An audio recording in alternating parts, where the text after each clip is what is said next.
Well, thank you, Jen. Welcome. I'm Tim Moore from the Center for the Study of the American Constitution at the University of Wisconsin in Madison, Wisconsin. And my colleagues are? I'm Susan Firestone. I'm a retired patent attorney from Fort Wayne, Indiana. My name is Lester Brooks. I teach in the history department at Anne Arundel Community College in Arnold, Maryland. And you are? My name is Rihanna Schwam. My name is Laura Novak. My name is Brooke Broder. My name is Gabby Michaels. Our teacher is Mr. Pittman, and we are Unit 2. Is he a decent teacher? Yes. Okay. Okay. You might want to speak a little louder. A couple of you were a little soft there. We're going to do question 2 to no one's surprise. I'll read it and then we can begin.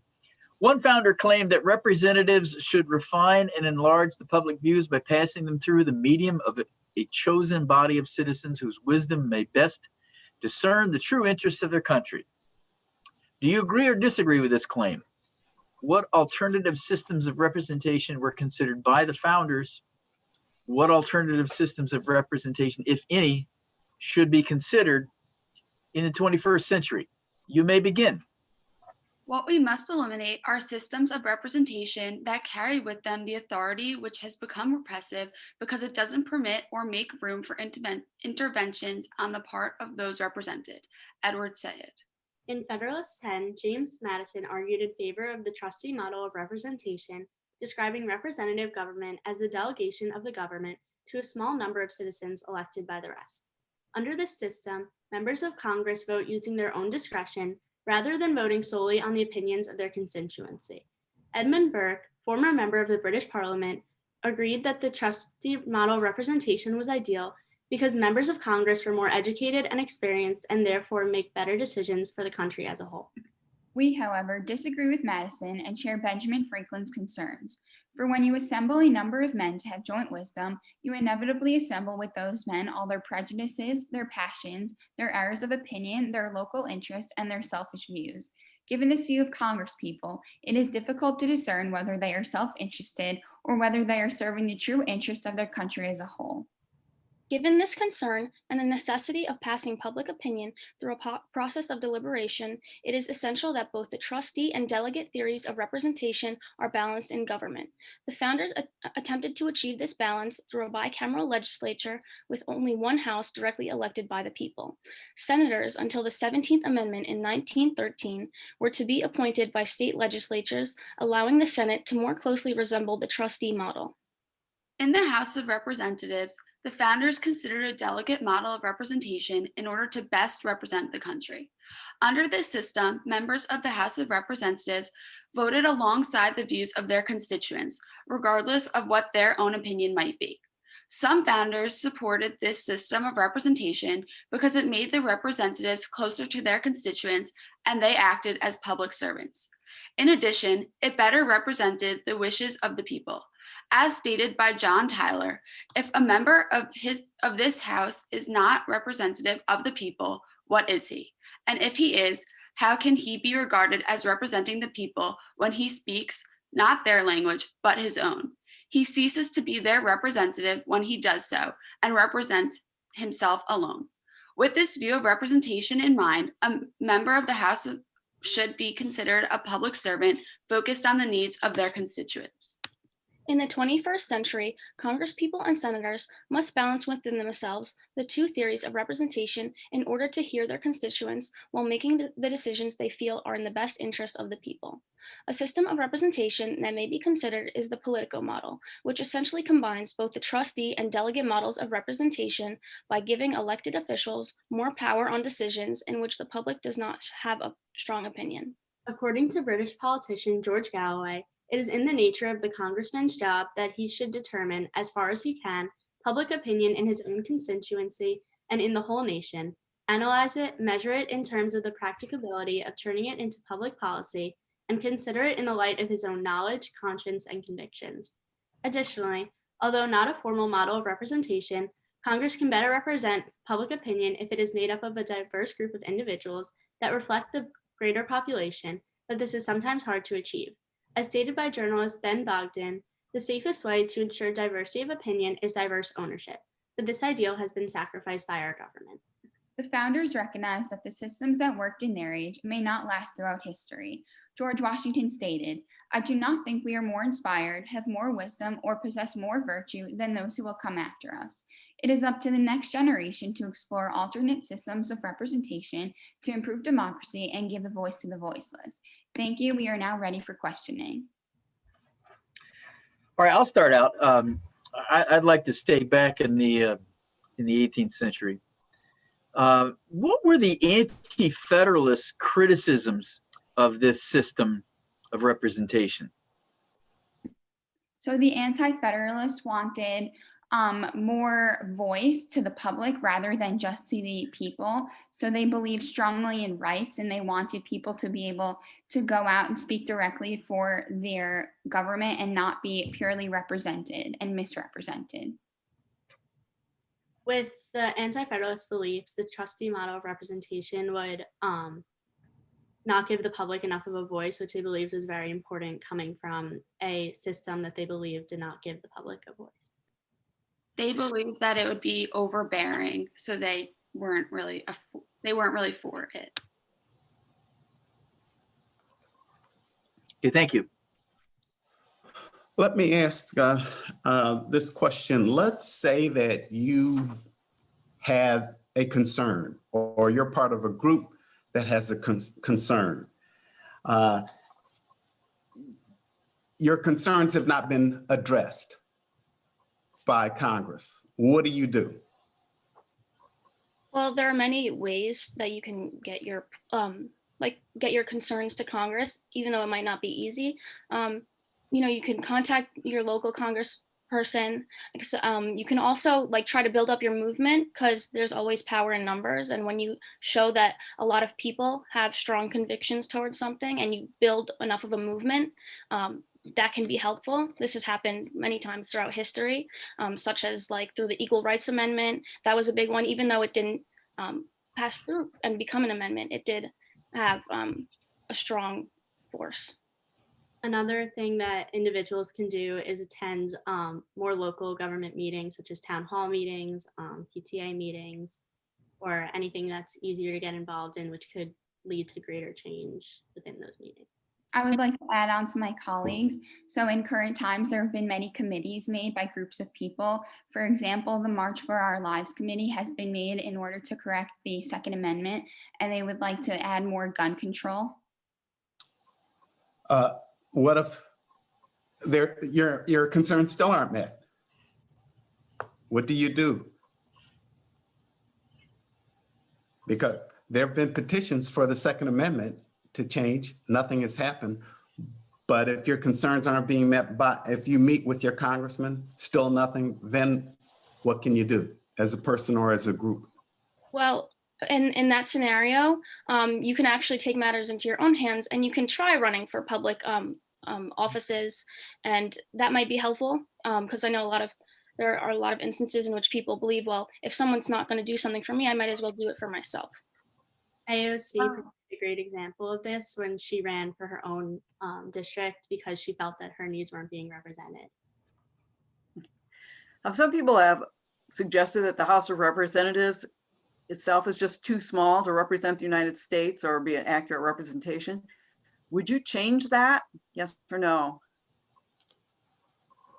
As time has progressed, we have become a bigger and bigger country, and additionally, there's a movement made to make even DC a new state. So with that in mind, we'd have to expand the House of Representatives, because we are such a vast and diverse country, and I don't see anything wrong with making the House of Representatives a more diverse group of people in order to better represent us as a country.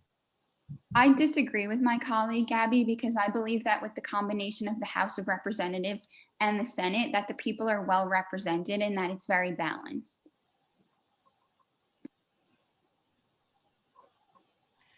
Again, I guess I'd like to stick with the founding period.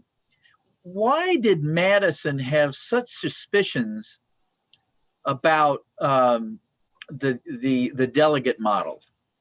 What's his thinking there? So Madison, as he stated in Federalist 10, he believed that factions would ruin the delegate theory would ruin it with the factions. And so that kind of refers to the idea of tyranny of the majority. And so when you have that, it diminishes the entire opinion of the minorities, etc. I agree with my colleague Gabby. In addition, he believed that the delegates didn't properly represent the entire American population. So if they were the only ones giving their opinion, then the rest of the country, such as like minority groups in smaller states, would have their voice muted. And that with the factions, it would take over, and then smaller ideas would not be represented in government. In addition, with the delegate model, it provides a system in which the public would have a greater opinion. And at the time when the country was founded, many of the normal people didn't have a lot of access to information about government because there was no technology to spread the national views. So at this time, such a system wouldn't have worked as well. Also, I'm not entirely sure that he was confident that delegates could vote according to who they were representing. Let me ask this to the four of you for confirmation here. Agree or disagree? Do you have faith in Congress? Well, one thing that I think what Congress does a lot now is instead of voting as like a trustee or a delegate, or they tend to vote more as a partisan member of Congress, voting either Republican or Democrat, which tends to lead to a lot of just not a lot of progress. So I think, the disagreement is like a strong part of our country, and it's a good thing to have, but also it may not lead to more progress in terms of the common good for the people. I disagree with my colleague because I believe that debate is important, and the Constitution was created in a way that disagreements lead to change. So if there is partisanship within Congress, then there will be arguments that lead to further change. I agree with both of my colleagues, Gabby and Brooke. However, I think that with too much polarization, not a lot would get done. So I think that there would need to be limited of that a little bit. I agree with my colleague Gabby. I think that Congress does tend to vote alongside party lines today, especially. And I think that my faith in Congress has definitely been diminishing as this has gone on.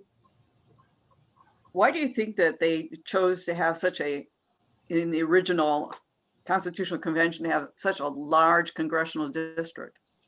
30,000 was a lot for that time. Well, they also, since 30,000 was a lot of people at this time, many founders believed that classical republicanism can only work in small groups of people. But however, since they were so big, it would no longer work. So they said, they decided to make, they decided to more rely on like the delegate theory, I guess, in this, the trustee theory in this sense, because if they represent a bigger part of the people, then they no longer had to rely on this classical Republican idea that they had to work within small groups, making it easier to have power over a bigger amount. Thank you. Thank you. We'll offer some feedback here. Lester or Susan, either of you want to start out or not? Okay. Again, good introduction. You were talking about Federalist number 10, not the easiest to read, but you brought that in about defining how Madison defines a republic, even brought in Edmund Burke and trustee model. You threw in George Washington and wisdom down through the ages. I like the fact that you showed disagreement. That means that you were thinking about these issues and you showed some independent thought. In answer to my question about what you can do, you came up with power in numbers, contacting Congress. But what about revolution? Can the people change their government? What about the Civil War? And if you don't get a response that you believe is just to your cause, can you take it a step further? So you might want to think in those terms as well. But and then someone mentioned disagreement leads to change. And again, very good response. So good job. Because I thought it was a good job too. I enjoy that you're chock full of quotes from all kinds of people and Right. all around between Europe and the United States, what became the United States. So that was very interesting for me. You had the polls as well. But I also like the fact that you brought up that George Washington said, this is just a basic system that we have right now that we're putting together. Succeeding generations have a chance to change it. It was nice ending to this. So good job. Yeah, I mean, you got to Edmund Burke. Lester mentioned that in his letter to the electors at Bristol. I thought that was quite good. And then Tyler, you sprinkled your use of those quotes throughout your presentation was very effective. And the fact that you disagree with Madison and you pick another founder that Franklin, you're more comfortable with. So I thought your use of those historical figures was good. I also thought, the elephant in the room is January 6th. To Lester's point, how much hell do you want to raise? And Jefferson sets us up for a nervous moment. What is the long train of abuses moment? So don't be afraid to wrestle with that. And I think you revealed to some degree that you're wrestling with that. How far can we go question? If I had one little grumbly here, I think I would have liked to heard a little bit more about the details of the anti-federalist criticisms on numbers and ratios. But on the other hand, I think at the very end, where I think Lester asked the question, Susan, why was 30,000 such a problem? And I think your theoretical answer was the classical Republican paradigms prevailed. And I think that, it wasn't a long answer, but that's a very important single sentence. The classical Republican paradigm was in play. So I commend you on that.